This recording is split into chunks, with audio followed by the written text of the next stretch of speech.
हिंदू धर्म में कार्तिक का महीना अति पावन है। ये महीना भगवान विष्णु की अनंत लीलाओं की महिमा का गुणगान करता है। भगवान विष्णु को सभी महीनों में कार्तिक मास अति प्रिय है।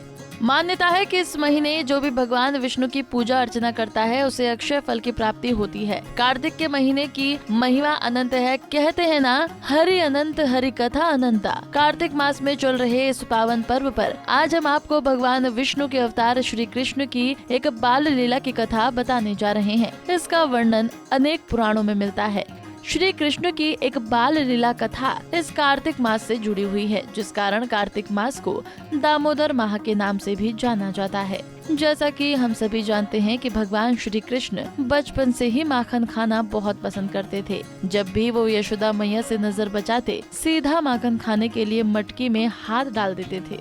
एक बार यशोदा मैया माखन बनाकर रसोई घर में कुछ लेने चली गयी और श्री कृष्ण ने माखन की मटकी को ऊपर बंधा देख माखन खाने की एक तरकीब अपनाई। श्री कृष्ण उस समय बहुत छोटे थे और उनका हाथ ऊपर टंगी माखन की मटकी तक नहीं पहुंच पाया। तब उन्होंने माखन खाने के लिए पास में रखे ऊखल को रखा और उस पर चढ़कर माखन की मटकी तोड़ माखन निकाल कर खाने लगे। इतने में माँ यशोदा वहाँ पहुँची और उन्होंने देखा कि सारी मटकी टूटी पड़ी है। कान्हा की इस शैतानी पर माँ यशोदा ने उन्हें उसी ऊखल से बांध दिया। श्री कृष्ण को यशोदा ने कमर पर रस्सी से कसकर उसी ऊखल में बांध दिया, जिस पर वो चढ़कर माखन की मटकी से माखन निकाल कर खा रहे थे। श्री कृष्ण की ऊखल बंधन लीला। नारद मुनि ने कुबेर के दोनों पुत्रों नल कुंवर और मणिग्रीव को श्राप देकर वृक्ष बना दिया था। वो दोनों लोक श्राप पाने के बाद वर्षों तक तपस्या कर रहे थे कि कब श्री कृष्ण जन्म लेंगे और कब उन्हें देव ऋषि नारद के इस श्राप से मुक्ति मिलेगी। जब श्री कृष्ण ने द्वापर युग में जन्म लिया और वो गोकुल आए,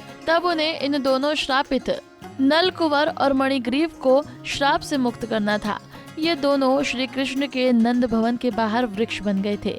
जब भी कृष्ण बाल रूप में उखल से बंधे हुए थे, तब पास में ये दोनों कुबेर के पुत्र एक श्रापित वृक्ष रूप में थे।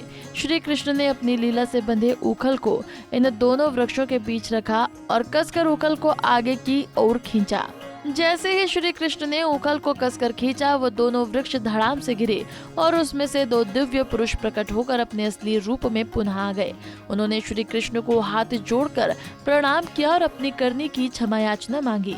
श्री कृष्ण ने उन्हें क्षमा किया और वो दोनों फिर से अपने लोक चले गए।